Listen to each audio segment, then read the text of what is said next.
Baik, selamat sore rekan-rekan mahasiswa yang saya banggakan. Pada hari ini kita akan melanjutkan topik bahasan kita terkait penghitungan medan listrik, karena medan listrik merupakan bagian penting yang nanti akan menjadi landasan bagaimana kita bisa mengukur tegangan ya untuk rangkaian arus listrik searah, maupun nanti yang terkait dengan induksi, medan EM, dan lain sebagainya.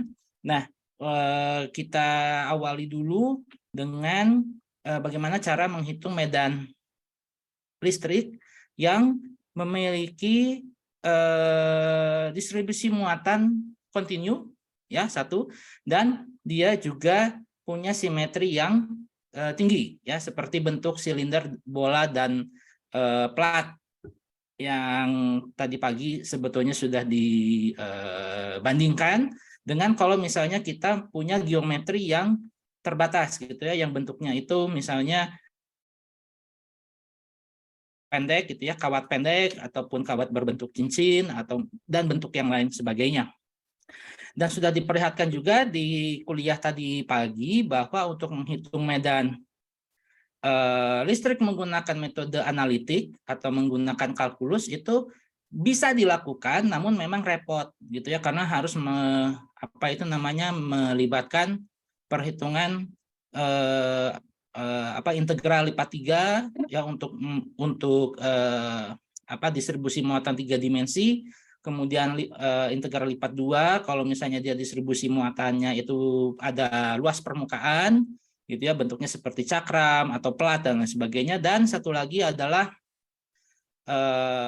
integral ini ya, integral tunggal ya, integral satu variabel kalau misalnya distribusi muatannya itu merupakan muatan garis ya. Nah, itu relatif mudah untuk diintegralkan, namun tentu saja akan lebih mudah lagi kalau misalnya objek yang kita tinjau itu justru punya geometri yang unik ya, punya geometri yang punya simetri tinggi, dan juga dia punya kecenderungan punya salah satu dimensi yang panjang gitu ya, yang panjang terhadap daerah tempat dia akan dihitung dan lain sebagainya. Nah, oleh karena itu maka di sini kita akan gunakan hukum Gauss, di mana merupakan salah satu teknik pengukuran untuk benda-benda yang seperti itu. Dan sudah diperlihatkan tadi untuk contoh awal ya, bahwa dengan hukum Gauss kita bisa menghitung yang paling mudah adalah muatan titik ya. Muatan titik di mana contohnya bisa rekan-rekan lihat di sini. Kita ingin menghitung medan listrik dari sebuah muatan statik dulu ya. Kita andaikan bahwa yang namanya muatan ini bisa kita lokalisir, walaupun pada kenyataannya di kehidupan sehari-hari itu yang namanya arus listrik itu selalu mengalir ya, karena kalau dalam kondisi yang statik biasanya dia itu misalnya benda-benda yang ada di sekitar kita, yang ada di depan Anda pun itu sebetulnya kalau dalam kondisi tidak di strum dan lain sebagainya itu ya, atau misalnya pensil dan lain sebagainya, dia ada muatan listriknya, tapi kalau kita pegang itu tidak ada loncatan muatan dan lain sebagainya karena cenderung stabil ya, cenderung stabil, sehingga kita tidak merasakan adanya loncatan muatan seperti pada arus listrik. Kalau di ini ya, misalnya kita lihat di rumah kita atau misalnya di kampus dan lain sebagainya, Anda menikmati penerangan dari listrik, itu berarti ada arus listrik yang mengalir gitu ya, yang arus listrik yang mengalir yang dibuat sedemikian rupa sehingga dia bisa menyalakan lampu dan lain sebagainya. Nah, kita misalnya beranjak dari muatan listrik yang statis dulu ya, kita bisa hitung medan listriknya menggunakan dua pendekatan analitik dan hukum Gauss. Dan bisa diperlihatkan di sini bahwa hasil dari penghitungan E untuk sebuah muatan titik yang positif ya, ini contohnya positif. Jadi di sini arah daripada medannya ini akan selalu menjauhi daripada atau keluar daripada si muatan itu sendiri ya. Bisa ditunjukkan pada ini ya. Bisa ditunjukkan ini pada layar Anda, lihat ini arah medannya ini keluar gitu ya. Jadi ini medannya, maka si E-nya ini akan keluar segala arah sebetulnya ya. Sebetulnya dia ini makanya kenapa di sini ada vektor satuannya itu arah radial, karena di seluruh ini ya, di seluruh titik di sekeliling daripada si muatan ini, arah medannya itu selalu keluar.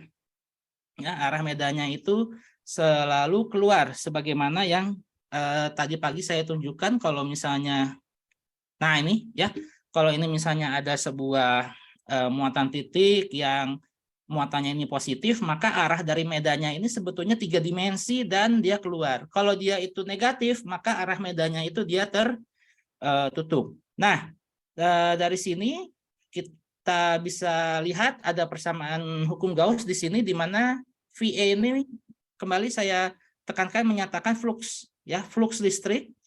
Nanti kalau misalnya di soal ujian atau apa, Anda diminta untuk menghitung flux listrik. Nah, caranya adalah Anda hitung, ada dua cara. Anda hitung jumlah dari medan listrik dikalikan luas, ya. Medan listrik dikalikan dengan luas, atau Anda hitung Q dibagi dengan N0, ya. Nilai muatan ini ya, nilai muatan yang menjadi penyebab si medan listrik ini dibagi dengan permitivitas listrik dalam keadaan vakum, itulah yang disebut sebagai flux listrik. Bisa dihitung melalui dua cara kalau dihitung secara matematis. Tapi kalau dari secara grafis yang bisa Anda lihat di sini, untuk sebuah luasan yang bentuknya bebas, sesungguhnya si flux ini nilainya itu adalah sama, baik itu untuk jumlah garis medan listrik yang menembus permukaan S1 yang punya simetri simetri bola seperti ini, maupun yang punya simetri maupun untuk permukaan yang bentuknya ini tidak simetris seperti S2, permukaan S2, maupun flux yang menembus S3 yang bentuknya lebih tidak beraturan gitu ya. Nah, ini jumlah fluxnya yang ininya sama ya. Jumlah flux yang munculnya dari muatan ini tuh sama ya, sehingga kalau nanti ada pertanyaan terkait flux ini, Anda cari dulu bentuknya yang paling sederhana, misalnya simetri bola, kemudian nanti bisa diterapkan untuk permukaan-permukaan lain, karena toh nanti ininya sama ya, karena nanti penghitungannya itu sama. Nah, kita tadi ke contoh muatan titik, jadi kita ingin menghitung berapa medan listrik yang muncul di posisi di mana jaraknya itu terhadap muatannya ini adalah sejauh R, ya, sejauh R. Maka untuk menghitungnya kita tetapkan dulu permukaan permukaan Gauss-nya sejauh R ini tadi ya. Dan permukaan Gauss ini adalah permukaan fiktif ya, permukaan fiktif yang kita buat untuk supaya membantu perhitungan. Nah, jadi nanti integral dA yang ada di sini itu menghitung luas permukaan daripada permukaan fiktif ini. Nah, tadi waktu di mana sesi yang pagi itu saya meminta Anda untuk mengingat kembali dulu di SMA sudah pernah belajar yang namanya menghitung luas dari permukaan bola. Itu satu. Kemudian menghitung luas dari selimut silinder.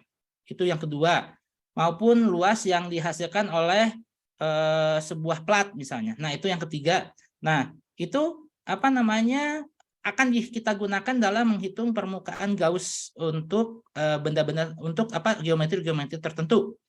Nah, sehingga dengan demikian integral EDA yang bentuknya seperti ini, yang mungkin Anda itu belum apa-apa ngelihatnya juga udah kebayang gitu ya, susahnya dan lain sebagainya, jadi menjadi lebih mudah. Ternyata mudah, tinggal kita menghitung medan listrik dikalikan dengan A-nya gitu ya, medan listrik dikalikan dengan luas permukaan ini yang melingkupi titik di mana kita ingin menghitung si E-nya itu. Nah, titik ini dilingkupi oleh si permukaan ini, dan di dalam permukaan ini hanya ada satu sumber tunggal. Makanya satu sumber tunggal Q ini itu nanti akan sama dengan Q besar yang ini dibagi dengan epsilon 0, dan luas permukaan ini nanti akan menjadi isi daripada A. Ya, jadi A ini kita ganti dengan luas permukaan daripada si titik pengamatan ini. Nah, sehingga nanti kita dapatkan EA-nya ini jadi E dikalikan 4πr kuadrat. Kemudian tadi ya, yang namanya flux bisa kita hitung dari EA, bisa kita hitung dari Q-in dibagi epsilon 0. Nah, Q-in-nya adalah muatan yang berada di dalam permukaan Gauss ini. Ya, yang artinya dia nilainya adalah si positif Q ini, sehingga dia menjadi seperti ini. Nah, sehingga kita tinggal hitung berapa E-nya, kita tinggal pindahkan 4πr kuadratnya ini ke bawah. Ya, 4πr kuadratnya ini ke bawah dari ruas kanan. Nah, sehingga nanti kita dapatkan E secara skalar adalah sama dengan Q dibagi 4π epsilon 0 R kuadrat, yang kalau bentuk vektornya adalah ini, ya, Q dibagi 4π epsilon 0 R kuadrat dengan komponennya itu, ya, arah daripada si medan listriknya ini menjauhi, makanya dia ininya R-nya, vektor arahnya adalah R topi positif. Nah, ini kan sama ya dengan muatan titik yang kita dapatkan dulu waktu di hukum Coulomb, ya, di yang metode analitik itu, ya, persamaannya sama, ya, persamaannya sama, hanya kalau di di yang Coulomb itu kita kemarin contoh kasusnya itu mengurai dalam koordinat kartesis, ya, menguraikannya itu dalam koordinat kartesis yang XY, makanya perhitungannya kemarin itu kan cukup ini ya, cukup detail dan lain sebagainya. Nah, kalau yang ini dalam bentuk koordinat bola, ya, dalam kerangka koordinat bola. Harusnya Anda yang sudah belajar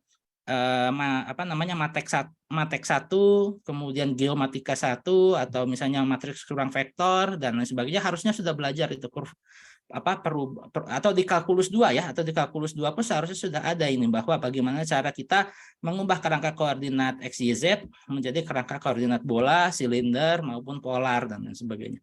Nah, ini medan listrik yang ini didapatkan dengan yang sebelah kanan ini adalah padanannya untuk yang hukum Coulomb, ya, yang hukum Coulomb, dan sama hasilnya dengan yang hukum Gauss ini, ya. Jadi penerapan hukum Gauss bisa diterapkan untuk geometri muatan titik yang sederhana.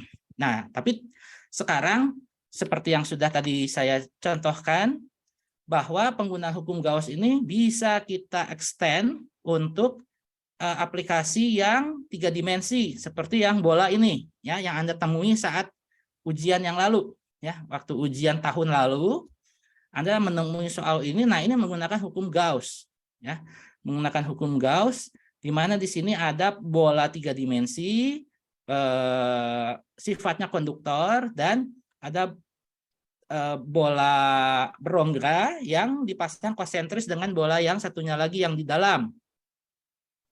Secara konsentris artinya dia pusatnya sama, ya, pusatnya sama. Nah, sekarang kita diminta untuk menghitung nih, ya, pertanyaan yang B ini saya perbesar aja, ya, nih ya.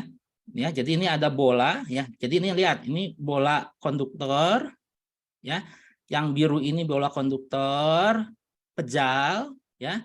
Kemudian yang satu lagi adalah bola berongga, konduktor juga sama seperti itu.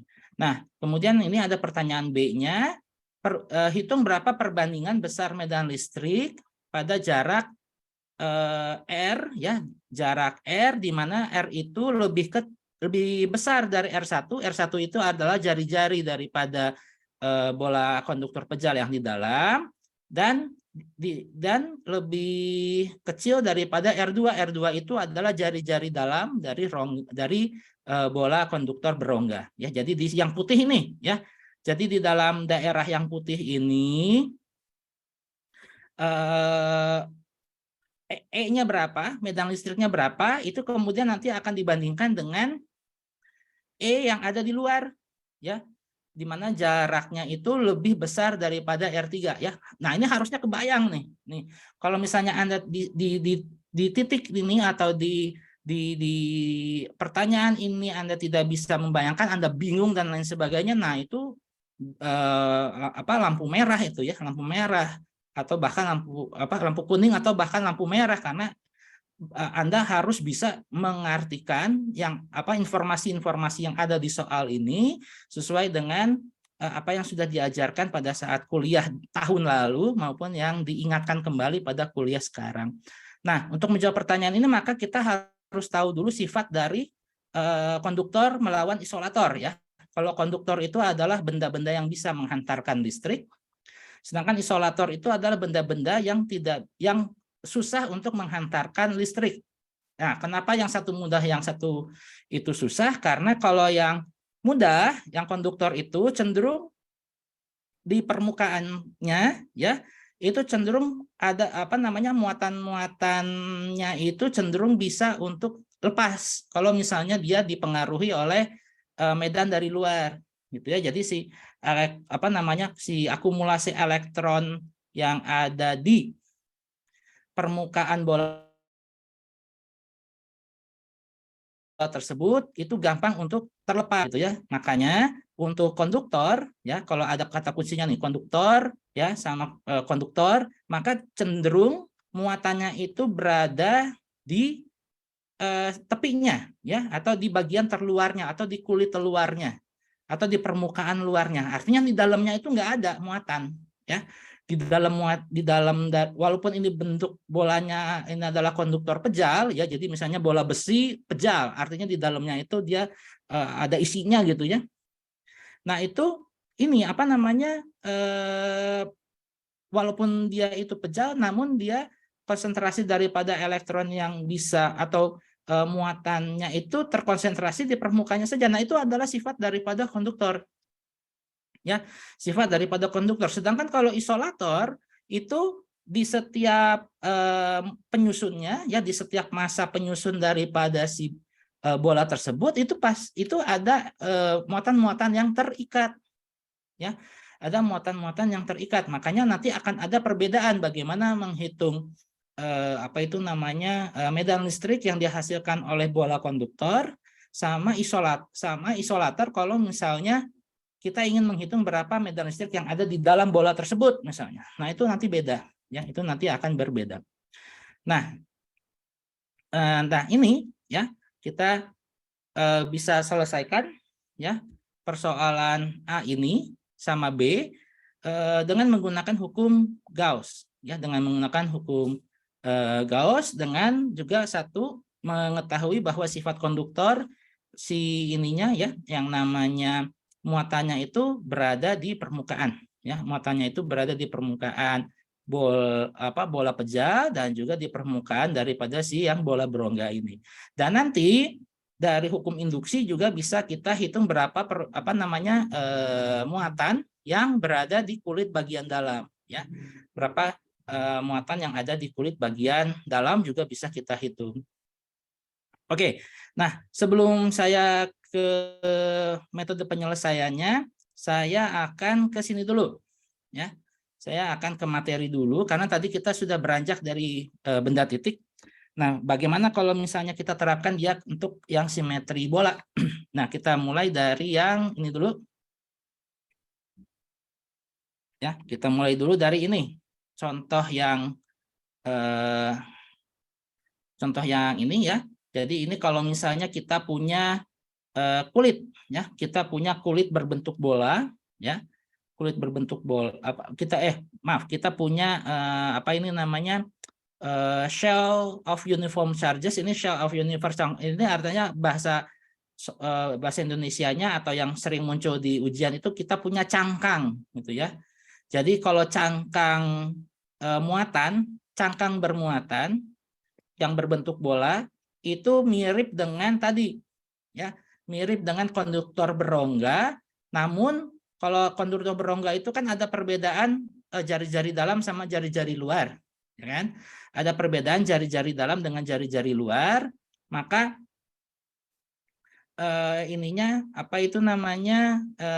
kita punya daerah di mana kita akan menghitung medan listrik itu bisa di 3 tempat gitu ya, di dalam, di tengah, sama di luar. Nah, tapi kalau cangkang itu dia hanya seperti kulit aja gitu ya, hanya seperti kulit saja, tapi muatannya itu tersebar merata di sini, ini ya. Bentar. Nah ini, jadi si cangkangnya ini yang titik-titik ini, ya. Si cangkangnya ini terbentuk oleh distribusi muatan yang bentuknya titik-titik ini, jumlahnya ini kita anggap dia itu kontinu, ya. Jadi walaupun titik-titik itu kadang kita itu anggap diskrit, ya, bisa berhingga, tapi ini membentuk suatu bentuk yang jumlahnya ini tak terhitung, gitu ya, tak terhitung, sehingga disebut bisa kita dekati dengan pendekatan kontinu. Artinya apa itu namanya, hukum Gauss bisa diterapkan di sini. Nah, karena ini berupa cangkang, ya, ini saya gambar-gambar di sini. Nah, kalau cangkang itu artinya nih, nah ini saya punya kulit cangkang di sini, saya ingin nah ini misalnya titik pusatnya, nah si cangkang ini punya jari-jari R besar. Nah, kalau misalnya saya punya titik di dalam sama satu lagi titik di luar, saya ingin tahu E yang ada di dalam sama E yang ada di luar ini berapa gitu, ya. Persoalan ini maksudnya adalah dengan hukum Gauss itu saya ingin hitung berapa medan listrik yang ada di dalam dan di luar cangkang. Nah, kalau yang di dalam cangkang ini bisa dilihat dia sama dengan 0. Kenapa 0? Karena tadi flux adalah sama dengan integral EdA sama dengan Q in dibagi epsilon 0. Nah, Q in-nya, ya, kalau misalnya kita lihat di kasus yang ini, lihat nih, di titik E yang ada di dalam ini, di satu titik yang dimana kita akan hitung berapa medan listriknya dan ada di dalam, dia ini kan gini, punya simetri lingkaran juga, ya, punya simetri lingkaran, ini punya jari-jari R seperti ini. Nah, di dalam permukaan Gauss yang fiktif ini Q in-nya tidak ada, ya, ya. Jadi di sini Q in-nya tuh nggak ada, yang cangkangnya kan di luarnya, ya. Jadi ini, ya, cangkangnya di sini. Nah, kita ingin menghitung medan yang ada di dalam. Nah, di dalamnya ini kan nggak ada cangkangnya, nggak ada muatannya. Nah, makanya dia menjadi 0. Nah, berbeda kasusnya kalau misalnya kita terapkan titik pengamatannya itu di luar. Kalau pengamatannya itu di luar, maka ini kan ada luas permukaan. Nah, luas permukaan ini melingkupi si cangkang ini. Nah, baru bisa kita hitung. Makanya kita dapatkan nih persamaan ini. Gitu. Nah, inilah nanti yang akan kita terapkan juga untuk model bola berongga. Karena model bola berongga apa namanya juga mirip-mirip dengan ini, ya, mirip-mirip dengan ini. Jadi kita nggak perlu hitung EDA-nya, ya, dari Q in-nya aja dari sini bisa ketahuan ini kalau bahwa nilai E yang ada di dalam cangkang ini 0, ya, karena dia si permukaan Gauss-nya itu tidak menemui muatan apapun di dalamnya, gitu ya. Sedangkan kalau yang di luar ini ada si cangkangnya, dia dilingkupi seperti itu. Nah, sehingga kalau untuk kasus yang sedemikian, ya, untuk kasus yang cangkang seperti ini, maka nanti akan kita dapatkan nilai E-nya itu ada 2. Nilai E di dalam sama dengan 0, nilai E di luar dari cangkang adalah seperti persamaan kaki per R kuadrat yang kita dapatkan di sini, gitu ya. Nah, tapi ini jangan dijadikan hafalan, ya. Jangan dijadikan hafalan karena nanti kita akan menerapkannya pada silinder, pasti tidak akan kaki per R kuadrat itu nggak dapat, ya, nggak dapat. Jadi ini hanya bisa diterapkan untuk kasus muatan titik seperti ini maupun muatan cangkang bermuatan kalau jari-jarinya itu lebih besar daripada jari-jari si cangkang, atau posisi pengamatannya itu lebih besar daripada jari-jari cangkangnya. Sedangkan dia akan bernilai 0 kalau misalnya posisi pengamatannya dia berada di dalam cangkang. Oke. Kemudian untuk kasus yang ketiga adalah kalau misalnya kita punya distribusi muatan yang homogen seperti ini, gitu ya. Punya distribusi muatan yang homogen seperti ini. Nah, ini disebutkan bahwa if charge particle is located inside shell of a uniform charge, there is no electrostatic force on the particle from the shell. Jadi kalau misalnya di sini ada distribusi muatan seperti ini, dan kita akan menghitung berapa medan listrik yang berada di dalam dan berada di luar, nah ini beda nih, ya, beda penginiannya, beda penghitungannya. Nah ini di sini kita dapatkan kalau misalnya kita ingin menghitung apa ini namanya, menghitung medan listrik yang ada di dalam, maka kita harus menerapkan apa namanya hukum Gauss yang tepat. Ini bisa beranalogi dengan yang namanya bola isolator, artinya semua komponen dari si bola ini itu punya muatan, ya, punya muatan. Jadi di sini kalau untuk kasus yang ini runutannya Anda bisa lihat di sini, ya. Runutannya Anda bisa lihat di slide-slide selanjutnya, mulai dari slide 41 sampai slide 45, di mana nanti akan kita dapatkan medan listriknya itu punya dua rumus, ya, punya dua persamaan, dan dia itu ada batasnya. Batasnya itu tepat berada di permukaan yang berjari-jari A, gitu ya. Atau kalau yang ini dia jari-jarinya itu adalah R, ya. Untuk yang slide yang ini dia jari-jarinya R, tapi kalau yang ini dia di slide yang ini dia jari-jarinya itu A. Tapi hasilnya sama, bahwa kalau yang di sini yang ada di dalam, ya, yang ada di dalam dari perhitungan hukum Gauss-nya nanti akan didapatkan persamaannya itu adalah Q per 4 pi epsilon 0 R besar, ya, R besar pangkat 3 atau jari-jari pangkat 3 dikalikan dengan R. Jadi ini fungsinya ini adalah linear terhadap jarak, ya, linear terhadap jarak pengamatan, ya. Sedangkan kalau dia itu berada pengamatannya di luar, E-nya itu dihitung di luar, nah kembali lagi ke persamaan yang ini. Ya, kembali lagi ke persamaan Q per 4 pi epsilon 0 R kuadrat. Nah, ini yang menjadi pembedanya, ya. Ini bisa dilihat runutannya, ya. Jadi di sini untuk yang E yang ada di dalam bolanya dia ini, ya, persamaannya adalah yang ini, sedangkan kalau yang di luar dia menjadi kembali lagi ke kaki per R kuadrat. Nah, bagaimana detailnya? Nah, detailnya seperti ini. Kita hitung dulu, ya, untuk yang gampang dulu, ya. Yang paling gampang itu justru yang luarnya dulu, ya.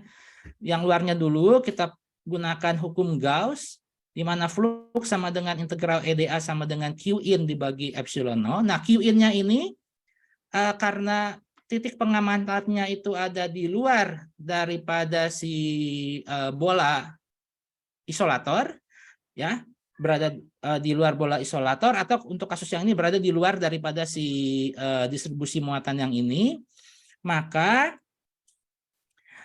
Q in-nya adalah muatan total dari si bola ini, ya, muatan total daripada si bola ini. Nah, kemudian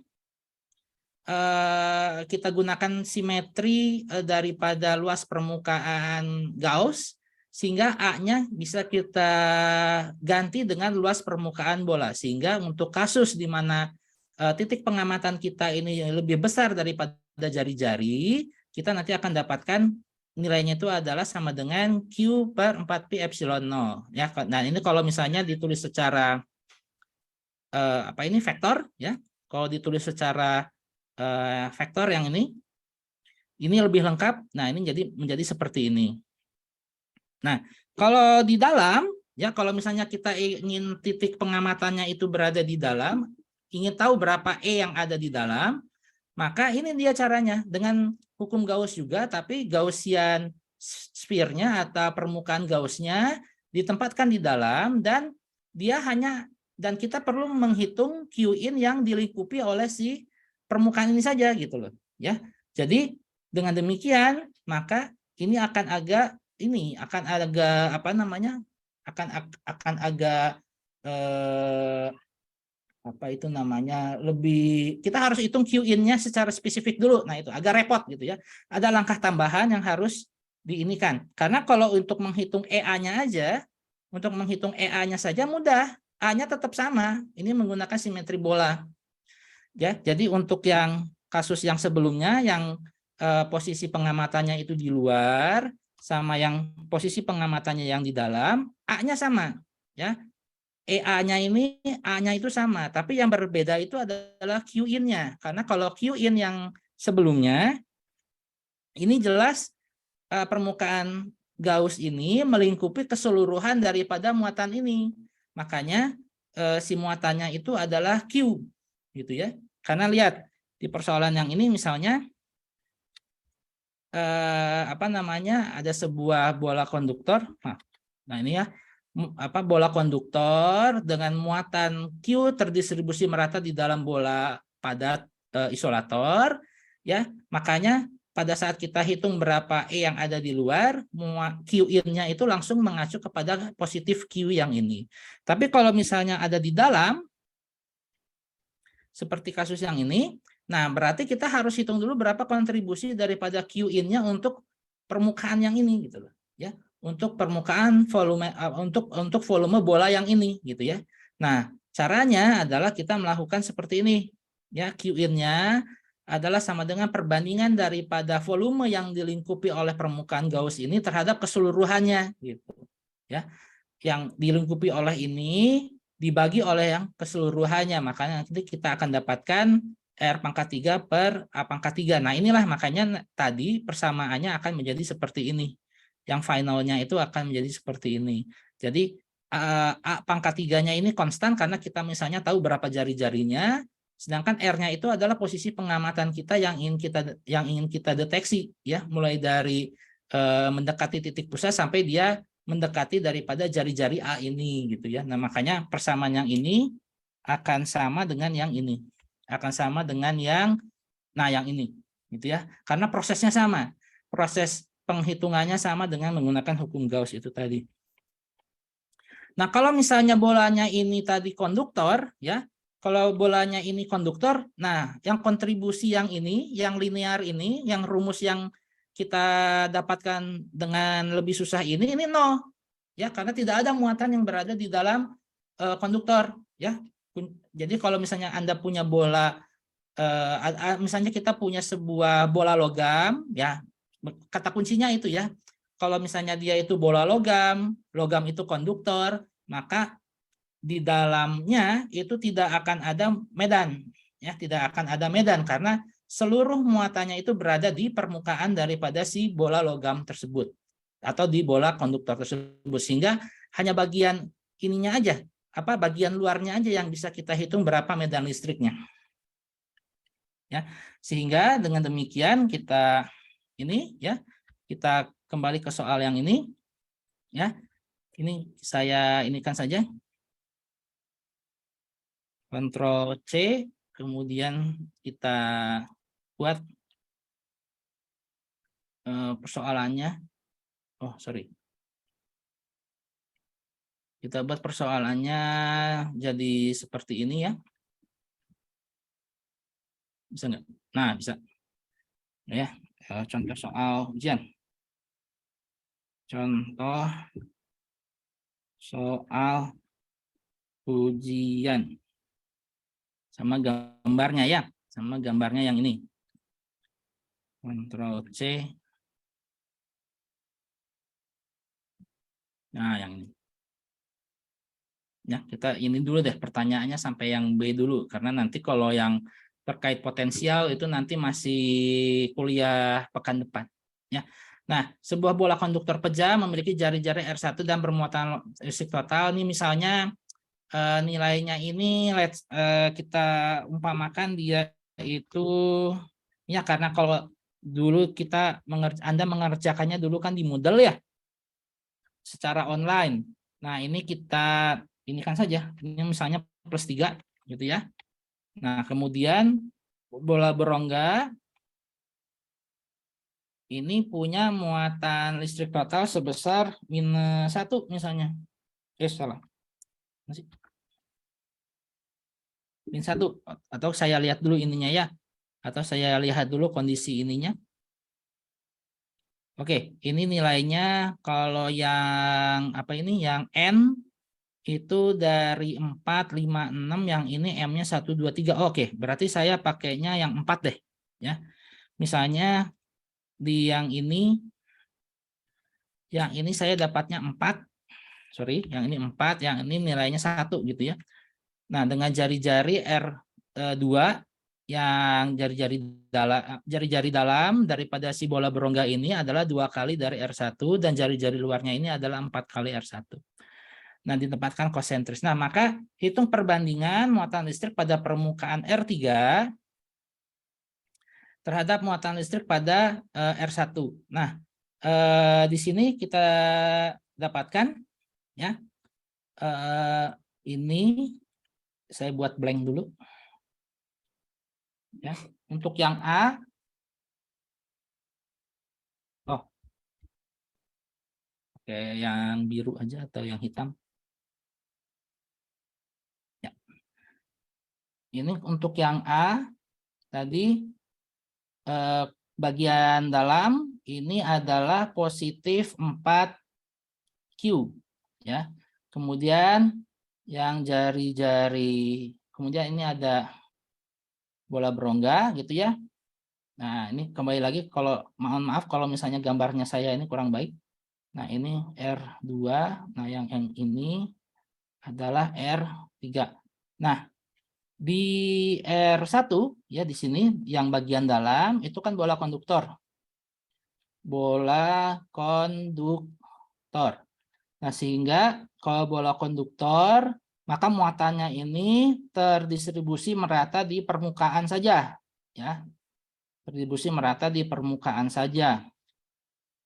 Nah, artinya di sini Q-nya ya hanya di sini, maka di sini Q bola 1 itu adalah sama dengan positif 4 Q besar yang ini ya. Nah, sedangkan kalau yang bola berongga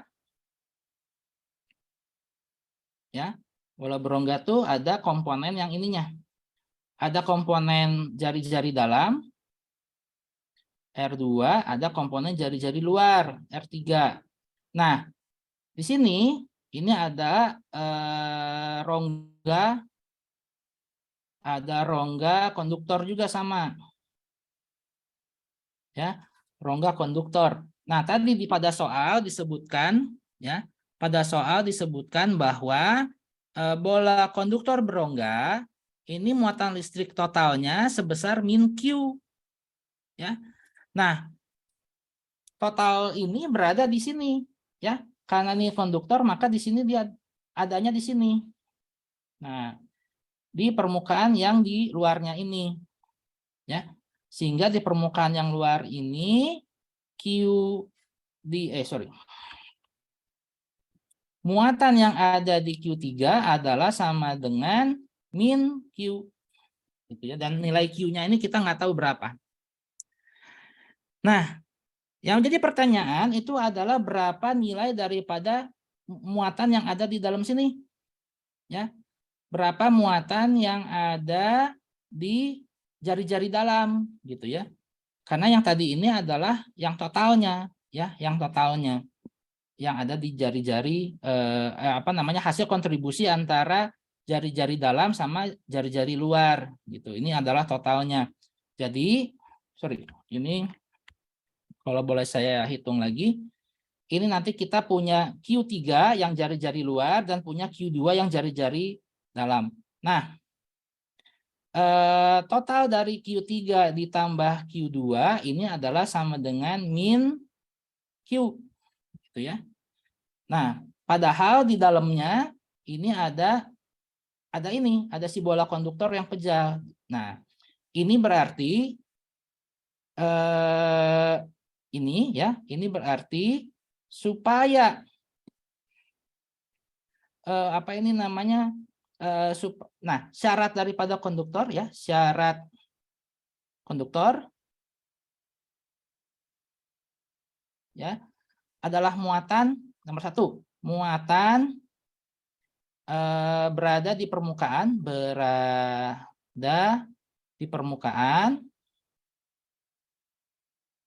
dan yang kedua adalah apa itu namanya medan di badan konduktor,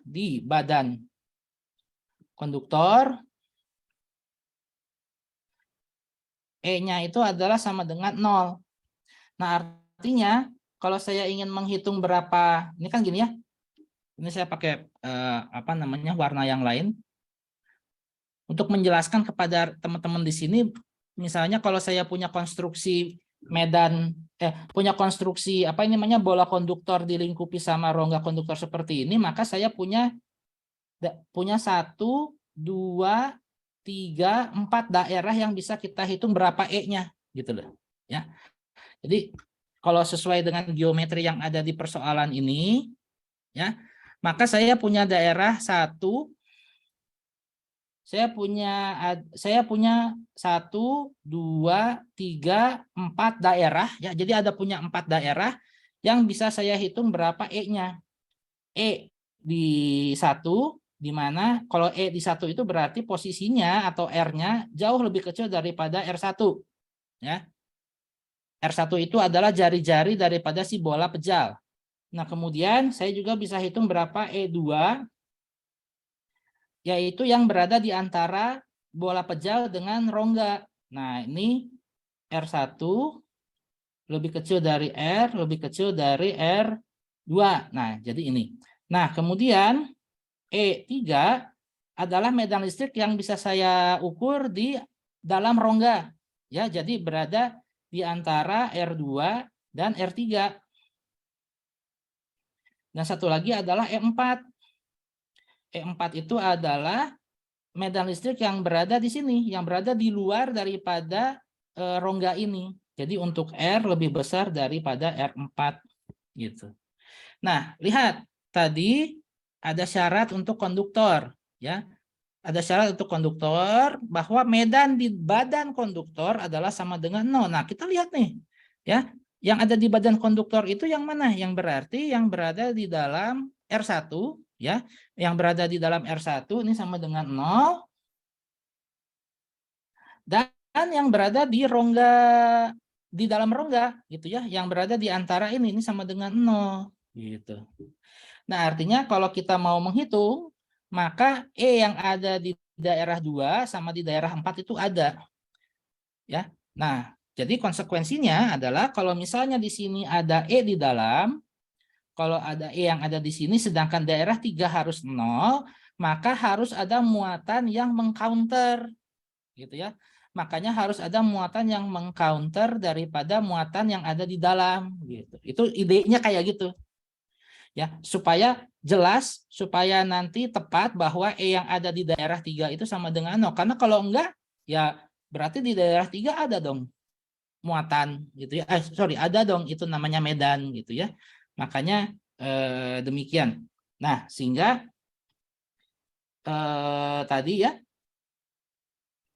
yang ini tadi disebutkan bahwa ini ya daerah 1, daerah 2, daerah 3, daerah 4 ini ada bola konduktor, maka cara menghitungnya kita harus runut ya. Sekali lagi di fisika dasar seperti yang saya contohkan untuk yang muatan diskrit, maka di yang hukum Gauss ini juga kita juga harus runut. Nah, makanya sebelum kita menjawab berapa jumlah muatan yang ada di kulit yang berada di sini, ya, kulit yang berada di dalam ini, maka kita hitung dulu ininya. Maka kita hitung dulu ini ya. Misalnya tadi daerah sini E di R lebih kecil daripada R1. Ini adalah sama dengan 0. Dari mana 0? Dari mana? Dari mana? Ini dari flux sama dengan integral E TA sama dengan Q in dibagi epsilon 0. Nah, ini untuk kasus yang ini Q in-nya sama dengan 0. Ya, karena konduktor. Karena konduktor. Sehingga flux sama dengan EA sama dengan 0 per epsilon 0. Ya udah berarti E-nya 0. Ya, jelas. Ini harusnya Anda sudah jelas kenapa dia 0 ya. Karena konduktor sehingga Q in di sini ya, kalau misalnya kita buat permukaan Gauss di sini, maka luas permukaan Gauss ini melingkupi muatan sama dengan 0 karena semua muatan terdistribusi merata untuk konduktor itu di permukaan, ya. Jadi karena dia bukan isolator justru mempermudah sebetulnya. Nah, kemudian di daerah 2 ya, di daerah 2 nah ini kemudian di daerah 2 ini flux sama dengan integral EDA sama dengan Q in dibagi epsilon 0, maka di sini kita dapatkan di Q2 ya, Q in-nya itu adalah sama dengan positif 4Q. Ya. Karena tadi ini bola pejal muatannya ini terdistribusi muatan di sini. Terus si titik pengamatannya ada di sini. Ya, pengamatannya ini ada di sini. R. Nah, ini kita buat permukaan Gauss hayalnya. Berarti si permukaan Gauss ini ya, jadi ini permukaan Gauss. Nah, permukaan Gauss ini melingkupi si bola pejal ini. Nah, bola pejal ini adalah Q in-nya ya. Q in-nya ini adalah muatan yang dilingkupi oleh permukaan Gauss ini. Besarnya adalah positif 4Q. Ya. Adalah positif 4Q sehingga E dikalikan dengan A-nya itu adalah sama dengan ini ya, E-nya itu adalah sama dengan A. Oke, sekali lagi A ini adalah sama dengan luas permukaan Gauss ya. Luas permukaan Gauss, maka dia ini menjadi 4πr kecil ya, 4πr kecil, bukan 4πr1 ya. Ya. Jadi ini adalah sama dengan 4πr, bukan 4πr1, bukan ya, hati-hati karena sering juga mahasiswa menemui kesalahan ya, menemui kesalahan yang dipakainya itu adalah justru si jari-jari si bola ini salah karena kita itu kan ingin menghitung titik di mana lebih besar daripada jari-jari si bola ini ya. Jadi bukan yang 4πr1 ya, salah, bukan, ini salah. Yang betul adalah luas permukaan Gauss yang ini. Nah, ini adalah sama dengan Q in ya. Q in dibagi epsilon 0, nah ini sama dengan positif 4Q dibagi epsilon 0 ya. Sehingga nanti di daerah 2 ya, medan listrik untuk R di antara R1 R2 ini adalah sama dengan positif 4Q dibagi 4Pi epsilon 0 R, ini arahnya R radial. Ya. Jadi ini dapat di sini. Nah, sekarang kita ingin menghitung di daerah yang ketiga. Ya, di daerah 3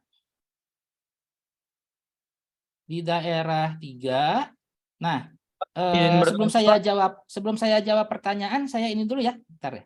Di daerah 3 ini berada di tengah-tengah rongga ya. Berada di tengah-tengah rongga. Ya, berada di tengah-tengah rongga, di mana tengah-tengah rongga ini dia mendapat pengaruh dari medan ini dan harus di counter karena ini adalah sifat daripada si konduktor. Seperti itu. Oke, ada pertanyaan dari Raffi, silakan. Permisi Pak, izin bertanya. Ya. Itu untuk luasnya sendiri 4πr atau 4πr kuadrat kita pakai Pak? Itu ya, sorry ya, makasih banyak. Ini luas permukaan bola ya, luas permukaan bola 4πr kuadrat, 4πr kuadrat. Makasih sudah direvisi. Ya, sudah diingatkan. Yang 4πr kuadrat, makasih. Ini 4πr kuadrat. Ya, 4πr kuadrat. Saya ke ini dulu ya. Ke ini dulu. Ya. 4πr kuadrat. Makasih sudah dikoreksi. Oke, ini 4πr kuadrat. Ya. Mana tadi? Ya. Sehingga jadi seperti ini ya. Nah, ini kalau mau lebih disederhanakan lagi ya, kalau mau lebih disederhanakan lagi ini bisa juga sebagai positif Q dibagi Pi epsilon R kuadrat dengan R-nya ini arah radial ya. Nah, ini adalah medan yang dihasilkan oleh si ini ya. Adalah medan yang dihasilkan oleh si bola pejal yang ada di tengah ini, dan dia akan mempengaruhi rongga yang berada di luarnya dia. Karena tadi kan yang namanya ini kita tadi mengenal yang namanya tadi apa, garis-garis medan ya. Garis-garis medan ya.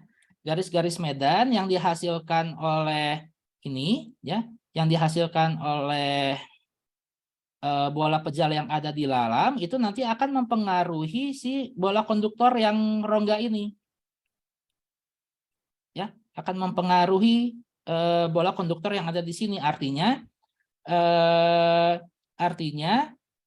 artinya di sini selain kita ingin mempertahankan daripada sifat konduktor yang medan yang ada di dalamnya ini adalah sama dengan 0, maka dengan demikian akan ada akumulasi muatan yang berada di jari-jari yang dalam ya. Jadi kenapa ini ya, kenapa bisa ada muncul pertanyaan itu, karena ini tadi yang bola dalam mempengaruhi konduktor yang rongga ini. Nah, sehingga terjadi yang namanya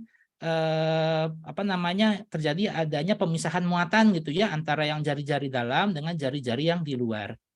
Nah, untuk di daerah yang ketiga kita ingin supaya E-nya, kita batasi dulu ininya, kita batasi dulu si ininya, kita batasi dulu. Nah, pakai inilah ya supaya warnanya beda aja.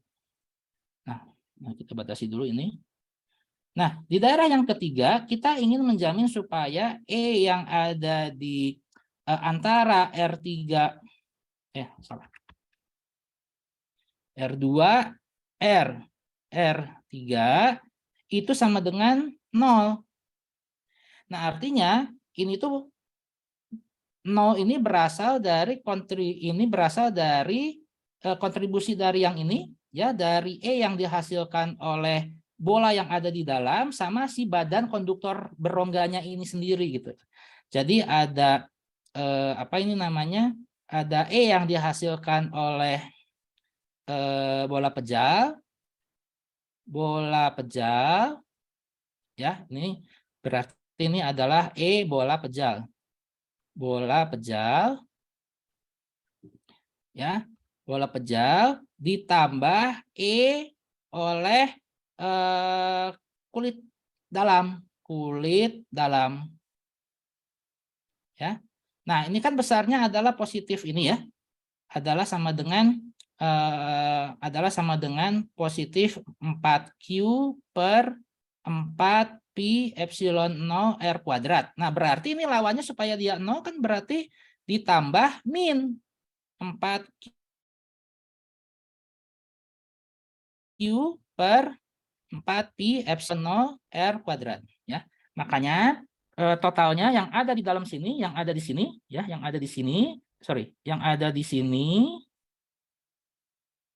itu E-nya 0 ya.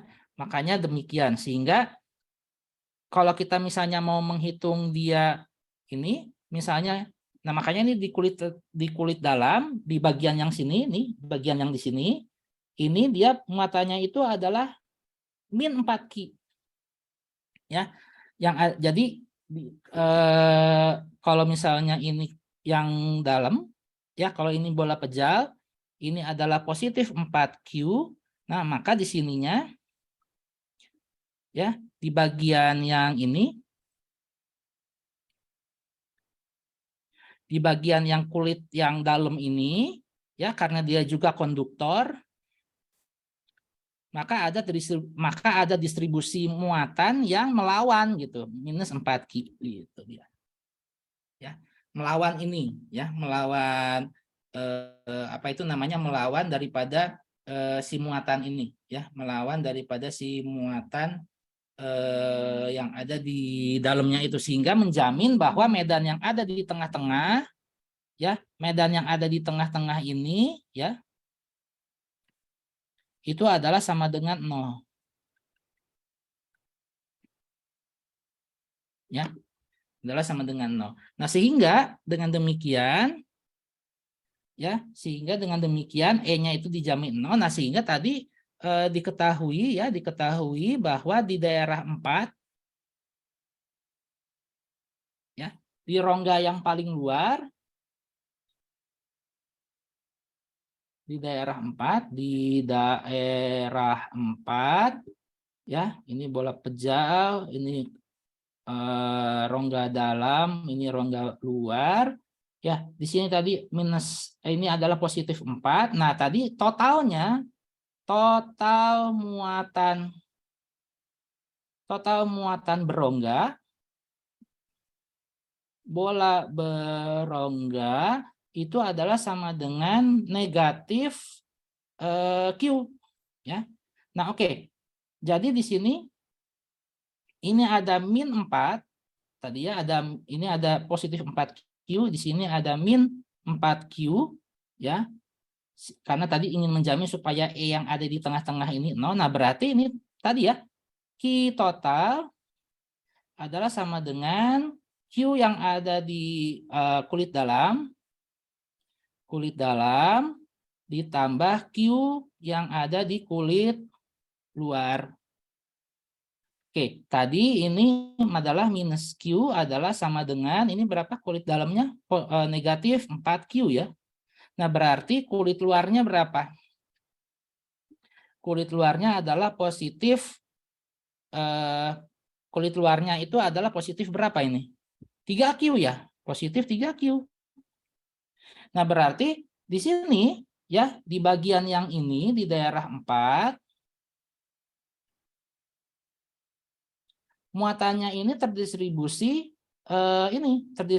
bahwa Q di kulit keluar adalah sama dengan positif 3Q. Karena tadi ini Q total daripada si muatan bola berongga adalah min Q. Karena dari soal nih, ya. Dari soal. Nih, bola konduktor berongga muatan listrik total sebesar min Q. Min Q itu berasal dari kontribusi kulit dalam ditambah kulit luar. Ya. Jadi kalau Q totalnya min Q, kulit dalamnya min 4 yang kita dapatkan dari yang ini, ya.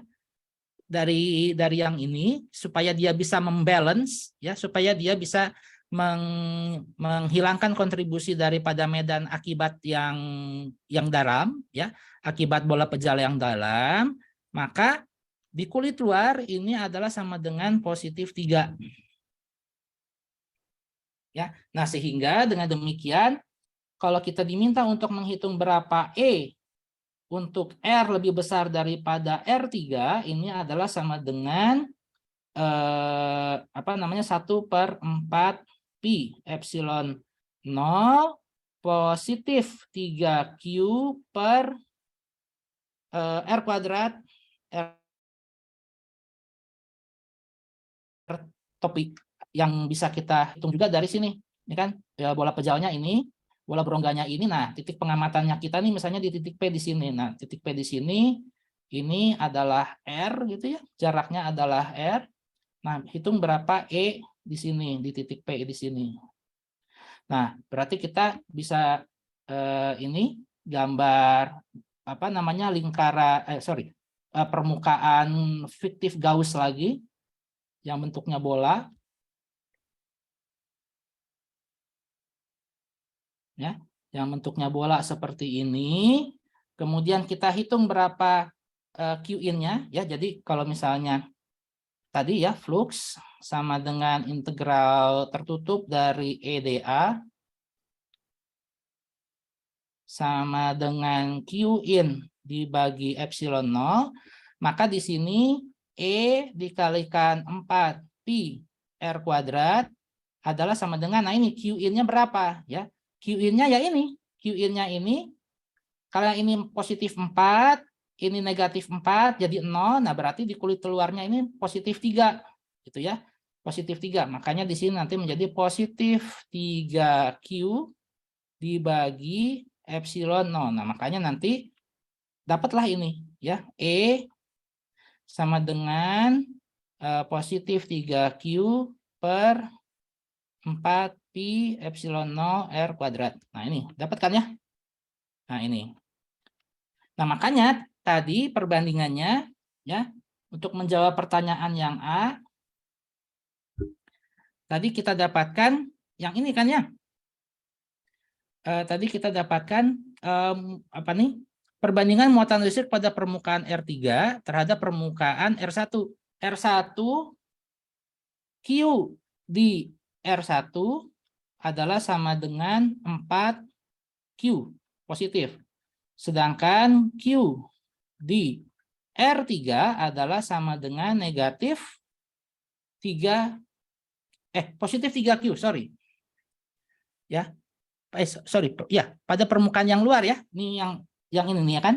Nih, daerah sini ya, daerah sini, perbandingan daerah sini, Q yang ada di sini dengan yang ada di sini. Ya. Nah, yang di Q1, nah yang di sini R1 positif, sedangkan Q di R3 tadi positif 3 ya. Nah, sehingga tadi perbandingannya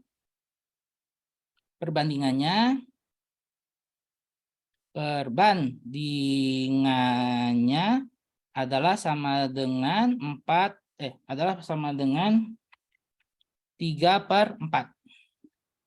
Ya. 3/4. Ini dari positif 3Q dibagi positif 4Q. Jadi nanti perbandingannya adalah 3/4. Ya, coba kita lihat dari dari tahapan penyelesaiannya, benar nggak? Tahapan penyelesaiannya, coba R1-nya 4 ya. R1-nya 4. Oh, sebentar. Perbandingan muatan ini terhadap muatan ini. Oh, oke, ini dimintanya ya. Nggak cuman itu, ini 4. Sebentar, 4. Oh iya, betul ya. Betul. Jadi tadi ya, ini jadi ini hasilnya kalau tadi N-nya itu, kalau tadi ya, ini tadi hasilnya ini misalnya R1-nya ini kan muatan pada R1 ini kan 3 ya. Ini 3. Ya, ini 3 ya. Sehingga muatan yang ada di R2 itu tadi adalah ini 3 kurang 1. Sorry, 4 tadi ya. Sorry, ini tadi berapa ininya, N-nya ini? N-nya ini 4 ya. N-nya ini, sorry, tadi ini 4. Yang ininya 4. Ya, ini kan tadi soalnya gini kan. Ini kan tadinya kan soalnya 4. Yang ini soalnya ini jadinya M-nya itu 1.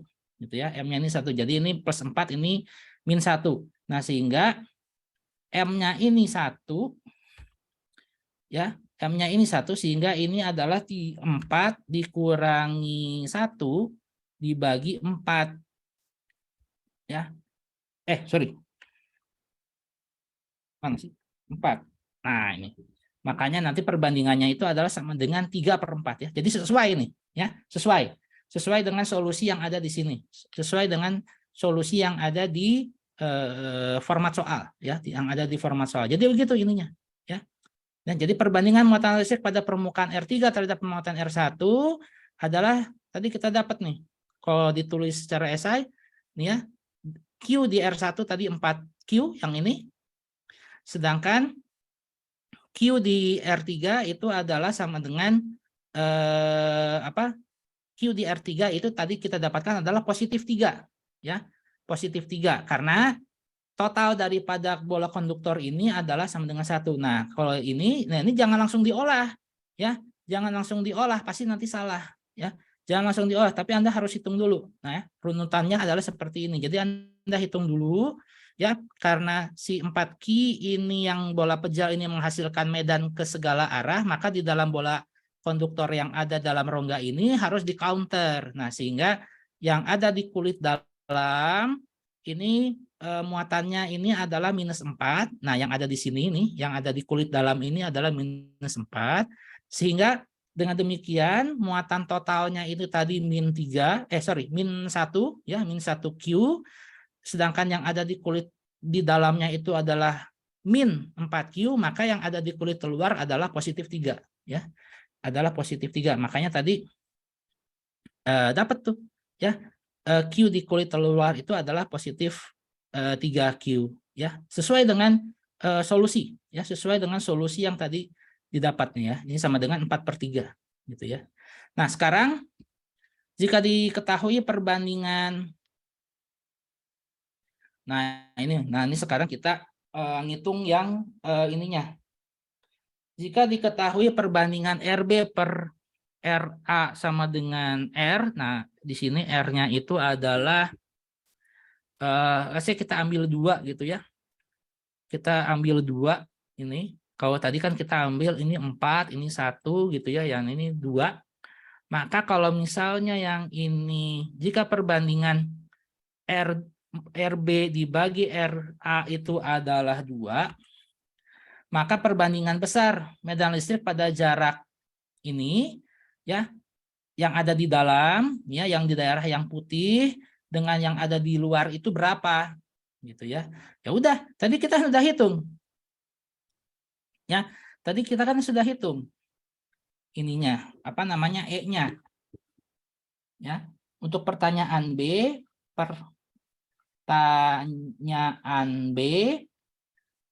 ya, E di apa tadi, R1 lebih kecil dari R lebih kecil dari R2 vektornya ya, adalah sama dengan 1/4 pi epsilon 0 positif 4Q per R kuadrat ya. Kemudian E di R lebih besar daripada R3, ini jangan lupa vektornya, adalah sama dengan 1/4 pi epsilon 0 positif apa ini? Positif 3Q per R kuadrat R topi. Nah, tadi disebutkan bahwa nih ya, jika apa ini namanya RB per RA ya. RB per RA ini sebentar. RB per RA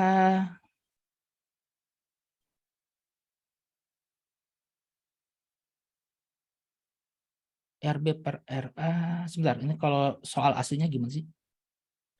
Kalau soal aslinya itu memiliki jari-jari R1 dan bermuatan listrik total sekian. Bola konduktor RB per RA sama dengan 2. Maka sebentar, ini RB per RA. Oh ya, oke. Ini dia. Oke. Jadi ini mungkin yang ini ya. Yang ini yang disebut dengan RB dan RA ini apa? RB ini adalah ini nih. Jadi ini ada ininya, ada syaratnya. Oke. Ini ada syaratnya, tadi disebutkan bahwa jari-jari yang berada di antara R1 dan R2 yang ini itu kita sebut sebagai RA, sedangkan untuk posisi dengan jari-jari lebih besar daripada R3 itu disebut sebagai RB. Ya, jadi di sini nah ini pertanyaan B ya. Ini medan listrik di RA di antara R1 R2 terhadap RB ya. Ini berarti ini RA, ini RB. Nah, berarti kan perbandingannya ya ini tinggal kita bandingkan saja. Ya, tinggal kita bandingkan gitu ya, dibandingkan. Jadi di sini let's say ini adalah ERA, yang ini adalah ERB. Ya, jadi perbandingan dari ERA dibagi ERB adalah sama dengan ya udah ini dibanding ini yang kasus yang ini hilang ya. Yang ini hilang, Q-nya ini juga hilang. Ini berarti positif 4 per RA kuadrat dibagi positif 3 per RB kuadrat. Nah, syaratnya bahwa RA per RB ini sama dengan 2 gitu ya. Mari kita lihat. Ya. Jika diketahui jika diketahui perbandingan RB per RA adalah sama dengan 2, ya. Makanya kalau soal ujian itu memang tidak dibuat mudah seperti modul karena Anda harus berpikir gitu ya. Anda harus berpikir apa namanya supaya bisa menjawab pertanyaan ini. Nah, tadi ini ya. Oh, ini kebalik, mohon maaf. Ini RB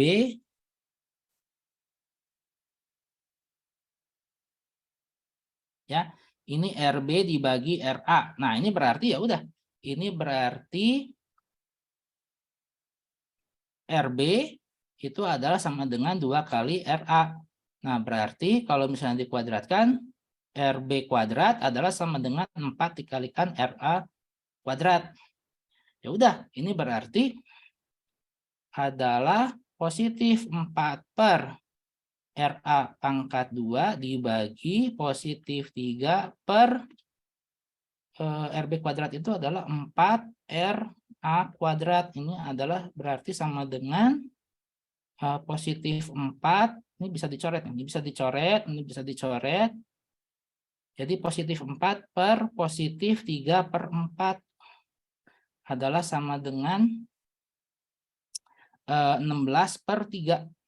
Ya, positif 16 per 3. Ya, jadi jadi ininya perbandingannya adalah positif 16 per 3. Coba kita bandingkan ya dengan ini. Jika diketahui maka perbandingan besar medan listrik adalah seperti demikian. Nah, ini adalah sama dengan, coba ya, tadi ya, ini kan 4 ya. Ini 4, yang ini 4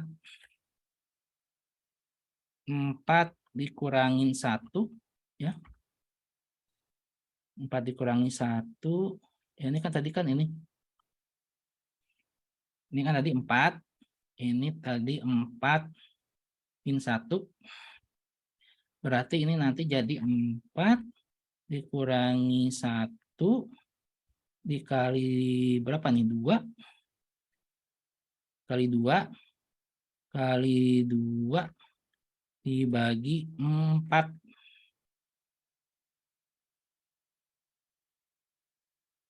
Bagi 4 ya. Coba bentar. Oh iya betul, dibagi 4 sehingga nanti akan kita dapatkan, jadi perbandingannya berapa? 16 bagi 3 ya? 16 bagi 3, benar nggak ya? 16 bagi 3. Oke, ini kita tahan dulu ya. Ini jawabannya 16 bagi 3. Nah, ini berapa ini? Ini berarti 3. Ini berarti sama dengan oh ya benar. Ya gini ya. 3 dikali 2, 3 dikali 2. Sebentar. Ini 3 dikali 4, 12. Perbandingannya ini jadi 12, sebentar. 12 per 4. Bentar. Ini 4. Ini jadi 3 kali 2 kali 2 sama dengan C. Ini bentar. 4 dibagi 2. 4 kali 3 12. Ini 12. 12 bagi 3 ini sama dengan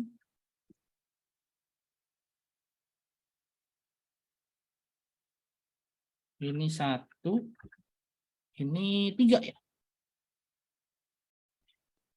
3 banding 1, 3 banding 1, 3 banding 1. Yang ini tadi kita jawabannya salah ya. 16 bagi 3 ya. Bentar. Kalau sebentar, kalau ini tadi perbandingannya, tapi tadi perbandingan kita salahnya di mana ya? Kita tadi salahnya itu di mana? Kita salahnya itu ada di mana ya? Kita ada salahnya itu di mana? Ini dia perbandingannya. Oke, yang ini 4Q ya ini 4Q. Nah, ini dibagi 3. Ini untuk tahapan yang ini sudah betul.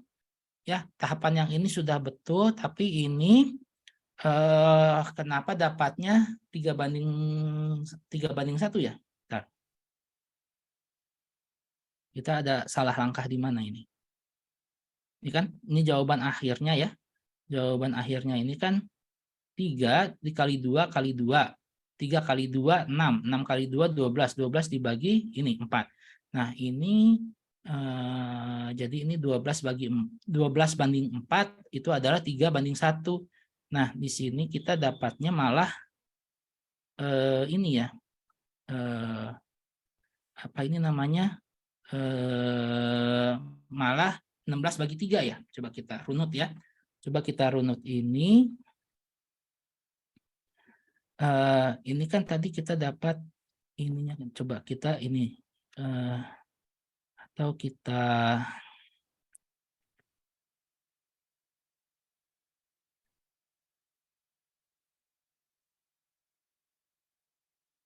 hitung ulang ya. Kita hitung ulang ketika ERA yang ini dibagi ERB, maka nanti akan kita dapatkan 4 per RA kuadrat ya, dibagi ini RB kuadrat 3. Harusnya begitu kan ya? Harusnya begitu kan ya? Ya Pak, benar Pak. 16/3 Pak. 16/3 kan ya? Benar ya? Ya, Pak. Ini 4 dikali ini RB-nya ini adalah 2 kali RA. Ya kan? Dari ini kan? Dari sini 2 kali RA. Sedangkan yang ini adalah ya, Kuadrat Pak. ini ini kuadrat, RA kuadrat, ininya 3. Ya. Ini harusnya ini malah sebentar 4 ya, ini harusnya 4. Ini kan dari sini ya. Harusnya ini 16/4. Harusnya ini 16/3. Ini kan 4 ya. Ini harusnya 16/3 ya. Harusnya 16. Harusnya ini 16/3 ya. Nah, ini kenapa solusinya 3/1 ya? Kenapa ini solusinya 3/1 ya? Ininya untuk tahapan yang ini sudah benar nih. Untuk tahapan yang ini sudah benar. Untuk tahapan yang ini sudah benar. Tapi yang ini kenapa jadi... Yang ini kenapa dia tahapannya salah ya? Kenapa hasilnya malah salah ya? Bentar. Atau tadi waktu masukin angkanya ada yang keliru nggak Pak? Ya, makanya ini kita runut ya. Makanya ini tadi kita runut. Ya, makanya ini tadi kita runut. Coba kita kalau misalnya pakai yang ini, soal yang satu apa? Soal yang ini, ya ini kan sama nih ya. M. Oke, ini kan tadi N-nya ini positif 4, ini 4 ya. Kemudian yang ini muatan rongganya ini -1 ya, muatannya ini -1 dengan jari-jari dalamnya ini 2R1 serta jari-jari luarnya. Bentar. Tadi ininya, tadi kita pilihnya 4, 1, dan R-nya itu 2. Ya, 4, 1, dan R-nya itu 2. 4. Ya, jadi tadi kita pilih N-nya itu 4, M-nya itu 1, R-nya itu 2. Ya, N-nya 4, N-nya itu 1, M-nya itu 1, M-nya itu 1, R-nya itu 2. Ya, R-nya itu tadi 2 yang ini ya. Atau mungkin kebalik ya. Ini kayaknya kebalik nih. Ya. Ini mungkin kayaknya kebalik kalau yang ini seharusnya kalau ini baru tepat ini. Kalau misal ini kayaknya kebalik ya. Kalau misalnya ini mungkin kebalik ya. Ini harusnya si solusinya itu adalah ini harusnya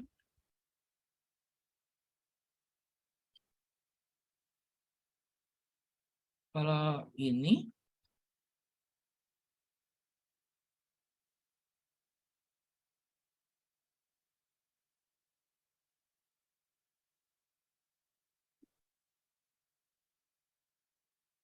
nah, kalau begini tepat nih. Ya. Kalau ini tepat nih. Ini 4, ini 3. Ya, ini 3. Nah, berarti nanti ini 12 dibagi 6. Sorry. 16 dibagi 3. 16/3, Pak. Iya, nah ini. Ya, ini yang tepat nih. Ini lebih ini yang benar ya. Ini yang benar tadi karena tadi kita sudah periksa ya. Tadi kita sudah periksa secara tangan ya. Ini yang benar. Perbandingannya ini adalah 16 dibagi 3. Kalau yang barusan enggak ini ya, enggak masuk akal ya. Enggak masuk akal.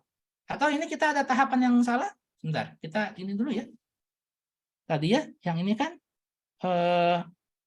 coba ya kita ini ya supaya kita nggak ragu. Ini adalah sama dengan K ditambah positif 4Q per RA kuadrat ya. Ini kita pakai ini aja deh. Kita pakai besarnya aja deh. Supaya nggak bingung. Kita pakai besarnya E sama dengan karena kan kita pakai kerangka koordinat bola. Jadi radialnya nih bisa kita ini kan. Nah, ini K dikalikan 4Q dibagi RA kuadrat. Ini untuk yang RA. Nah, ini RB. Yang RB ini adalah sama dengan K kali 3Q dibagi 4 RA kuadrat. Ya, karena dari RB kan ya. Nih, dari sini. Ya udah, ini kita bandingin. Jadi RA per RB adalah sama dengan K 4Q per RA kuadrat dibagi K 3Q dibagi 4 RA kuadrat. Nah, ini kan bisa dicoret ya. Ini dicoret, ini dicoret, ini dicoret, RA-nya juga coret, ini juga coret. Maka ini menjadi sama dengan 16/3 ya. 16/3. Ya, jadi ini kayaknya ini jadi kayaknya si ininya kebalik ya. Si siapanya ini si rumus yang ada di sini ini kebalik nih ya. Rumus yang ada di sini ini sepertinya kebalik. Ya, yang betul adalah seperti ini. Ya. Yang betul adalah seperti ini 16 jadi si ininya tadi kan kebalik ya, yang N dibagi M-nya ini harusnya di bawah ya, jadi bukan ini. Jadi ini ya, ini yang betul ya. Ini yang betul. Tadi sepertinya kayaknya kebalik ya, sepertinya kebalik. Sepertinya kebalik. Oke. Jadi ini sudah tepat. Nah, itu caranya. Jadi supaya ini supaya mendapatkan ini yang tepat, maka ininya kita harus hitung berapa medan di semua tempat dulu ya. Medan di semua tempat dulu itu berapa, dan dengan menggunakan itu kita bisa hitung berapa apa itu namanya, distribusi muatan yang ada di kulit terdalam, ya. Distribusi muatan yang ada di kulit terdalam. Kemudian dengan informasi yang ini, ya, muatan total adalah ini min Q, ya, min Q, maka nanti kita dapatkan di kulit yang terluar itu adalah positif 3, ya, positif 3. Makanya tadi didapatkan, nah inilah ininya, hasilnya seperti itu. Nah, runutannya adalah tadi yang ini. Ya, ini 16/3, ya, 16/3 yang ini. Ya, 16/3 pertanyaan yang B. Nah, rekan-rekan, ini adalah contoh kasus di mana kita menganalisis bola, ya, menganalisis bagaimana penggunaan hukum Gauss untuk konduktor, ya, bola yang bentuknya bola. Nah, kalau kita merujuk ke soal yang sebelumnya, itu terakhir yang ini kali, ya, coba kita buka. Ini ujian 1 yang ada hukum Gauss-nya. Nah, ini juga masih bola, ya. Nah, tapi ini bolanya isolator. Nih yang ini. Sebuah bola isolator pejal berjari-jari R memiliki muatan Q yang tersebar merata.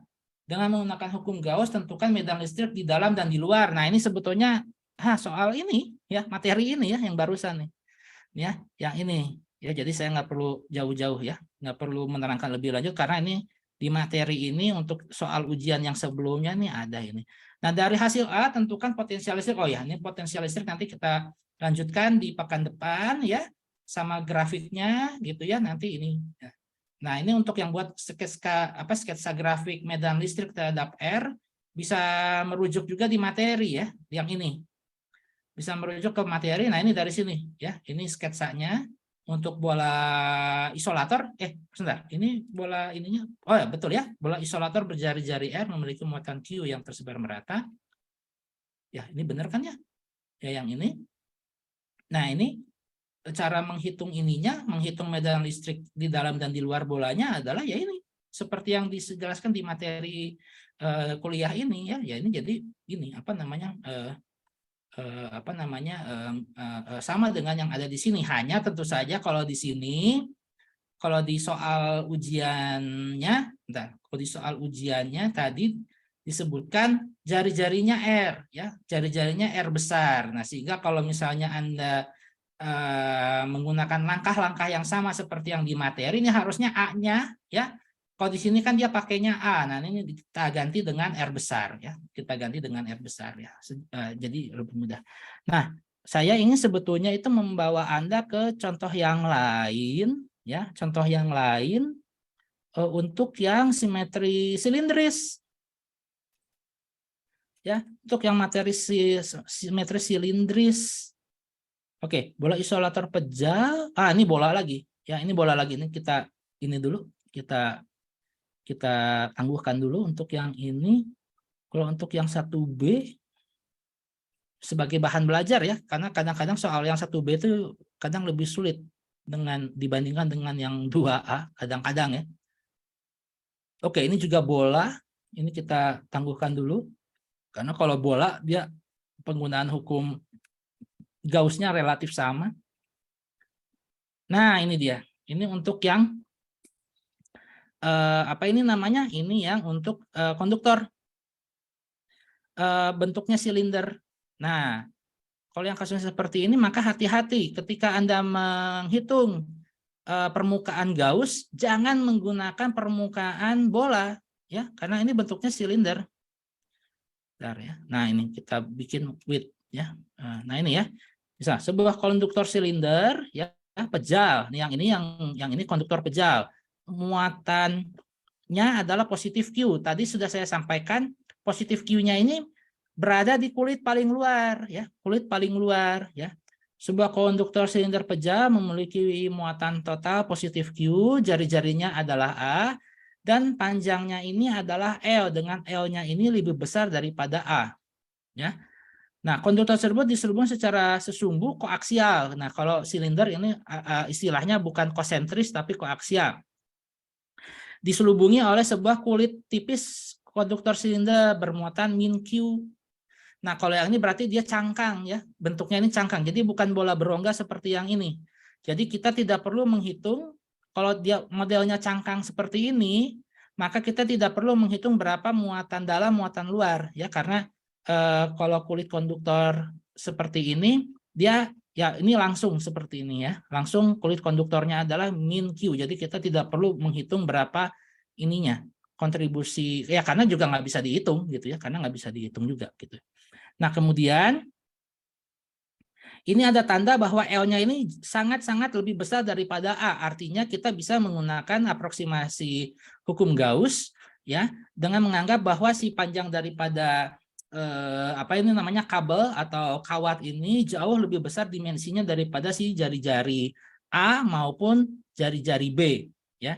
Nah, sehingga tentukan besar dan tanda rapat muatan berturut-turut pada konduktor pejal dan kulit konduktor. Nah, berarti tadi di sini adalah apa ini namanya rapat muatan persatuan luas ya. Rapat muatan persatuan luas karena konduktor ini ya, karena konduktor si ininya muatannya itu hanya berada di selimutnya saja ya. Jadi si penampangnya yang ini nggak perlu dihitung ya. Si penampangnya ini juga nggak perlu dihitung karena di sini juga kan ada ini ya. Ada di sini tentukan besar dan tanda rapat muatan berturut-turut pada konduktor pejal dan kulit konduktor ya. Jadi bagian yang penampangnya aja ya. Jadi di selimutnya aja nih yang ini, yang bagian yang ini. Jadi si bagian yang bentuknya lingkaran ini nggak perlu ya. Di ujung-ujungnya itu kita nggak perlu hitung. Nah, artinya nanti besar dan tanda rapat muatan pada konduktor pejal dan kulit konduktor berturut-turut adalah ya seperti ini ya. Jadi untuk yang konduktor pejal adalah positif Q per L, sedangkan kulit konduktor itu adalah min Q per L. Tapi ini ada tahapannya ya, ada tahapannya karena dari sini ya, dari apa itu namanya, dari mana, dari kuliah kita yang tadi pagi ya, bahwa yang namanya kalau misalnya ada muatan tersebar merata di suatu permukaan, maka total muatan nanti dibagi dengan luas permukaan gitu ya. Luas permukaan daripada selimut silinder yang ini. Nah, sehingga dengan demikian nanti akan kita dapatkan yang ini nih ya. Apa namanya? Apa itu namanya apa ini namanya rapat muatannya ya. Rapat muatannya adalah seperti ini ya. Yang ini, yang positif Q dibagi luas daripada selimut silinder pejal, dan satu lagi adalah yang kulit konduktor yang bentuknya juga sama silinder juga, tapi dia punya jari-jari yang berbeda. Nah, ini yang sebetulnya betul ya. Yang sebetulnya benar adalah, tapi kalau kita aproksimasikan nanti kita bisa dapatkan positif Q per L sama negatif Q per L. Tapi jawaban yang lebih tepat adalah sebetulnya yang ada di kotak yang lain ini, di kotak yang sebelah kanan. Nah, kemudian tadi dihitung berapa rapat muatannya, kemudian dengan menggunakan hukum Gauss turunkan medan listrik di titik-titik. Nah, ini sama ya. Jadi E yang ada di dalam, E yang ada di tengah-tengah, sama E yang ada di luar. Kalau yang di dalam, karena konduktor pejal ini adalah konduktor, maka dia nilainya 0, medan listriknya 0. Kalau yang di tengah-tengah, maka si muatannya ini berasal dari si konduktor pejalnya. Jadi si kulit konduktor kita nggak hitung ya. Sama seperti tadi ya. Sama seperti tadi untuk kasus bola, yang bola pejalnya aja yang dihitung kalau ada yang di tengah-tengahnya itu. Tapi kalau misalnya udah di luar, maka itu jadi total ya. Itu jadi nanti akan jadi total. Nah, sehingga dengan demikian kalau dilihat dari ininya ya, kalau dilihat dari ini ya, di dalam konduktor pejal E-nya 0. Nah, di antara konduktor pejal dan kulit konduktor, maka tadi hukum Gauss-nya adalah integral E dA sama dengan Q in dibagi epsilon 0. Nah, A-nya ini adalah selimut dari si silinder. Sedangkan Q in-nya adalah positif Q, seperti yang disebutkan pada soal yang ini. Nah, sehingga nanti kita dapatkan ininya ya, apa ini namanya, medan listriknya adalah seperti ini. Sedangkan di kulit luar ya, di kulit luar kalau misalnya kita buat permukaan Gauss-nya ya, permukaan Gauss-nya yang ada di luar, maka nanti akan kita dapatkan Qin-nya itu adalah total dari kulit konduktor dengan konduktor pejal. Makanya nanti didapatkan E-nya totalnya itu adalah 0, ya, totalnya itu adalah 0. Nah, sehingga kalau misalnya kita diminta untuk menggambar, ya ini gambarnya, ya. Ini yang C ya, gambarkan kurva besar medan listrik terhadap jarak radialnya dari sumbu silinder. Nanti ini 0, nah ini ada rumusnya ya, ada persamaannya, terus dia 0 lagi. Nah, ini kalau misalnya kita menemui yang ini, menemui yang persoalan yang ini. Nah, satu lagi yang mungkin belum dibahas di sini adalah kalau misalnya dengan hukum Gauss kita menghitung ini, kalau misalnya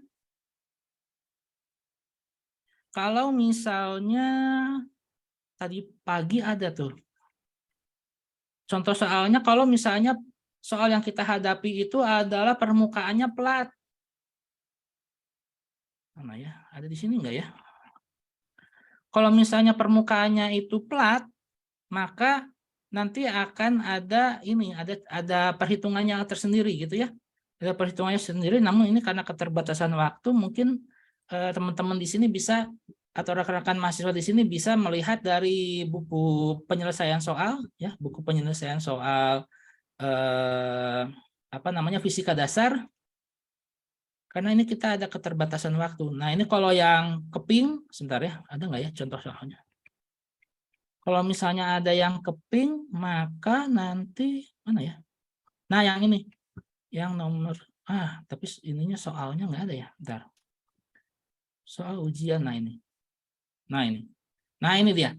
Ya. Jadi kita kalau misalnya bentuk daripada si permukaannya plat seperti ini, nah kita bisa selesaikan juga dengan menggunakan hukum Gauss sebetulnya, ya.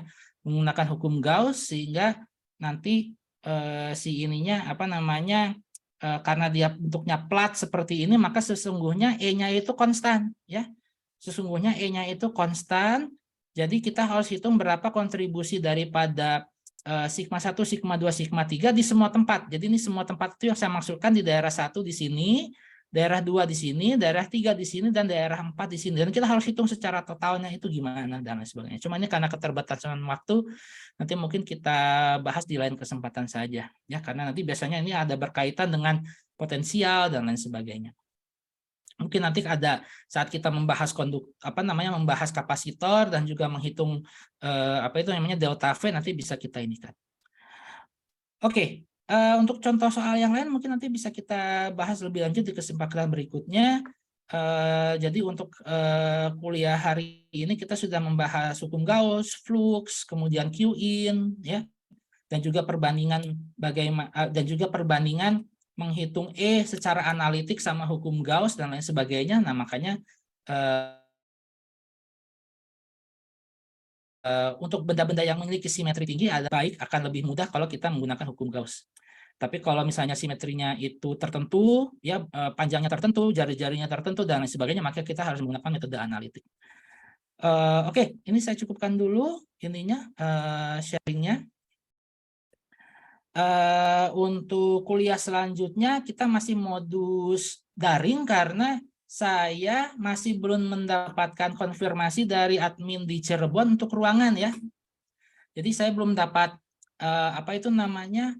Saya sudah mengajukan ya. Saya sudah mengajukan, jadwal kita kan jadi Senin jam 7, Rabu tutorial jam 7, sama kuliahnya itu jam 4 seperti sekarang.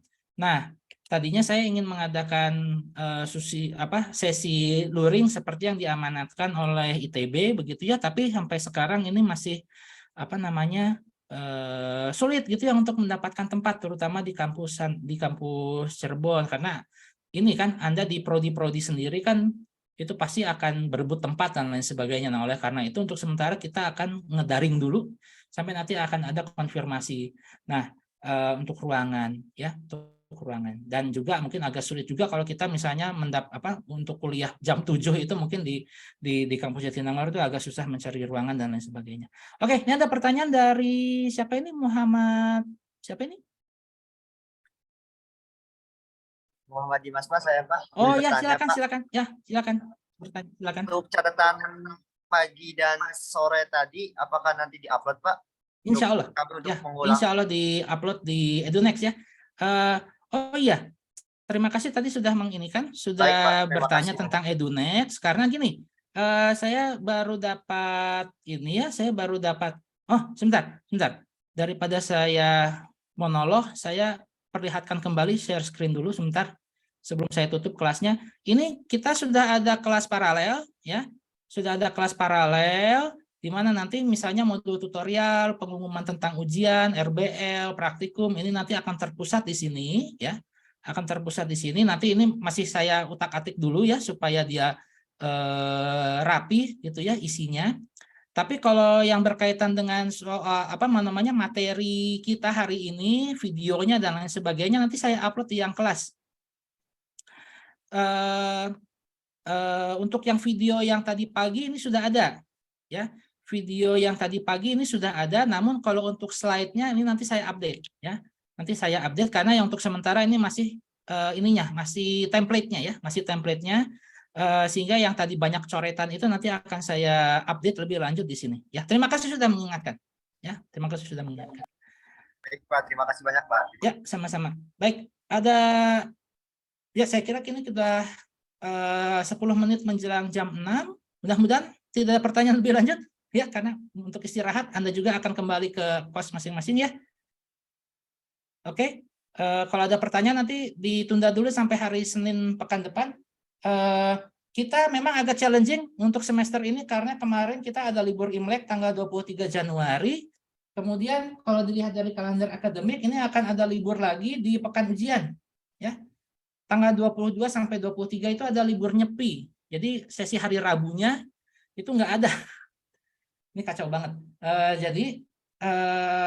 Jadi kita akan dari dari total 28 sampai 30 pertemuan ini kita sudah mengalami kerugian 2 hari, yaitu di Senin 23 Januari sama di Kamis tanggal 23 Maret nanti menjelang ujian.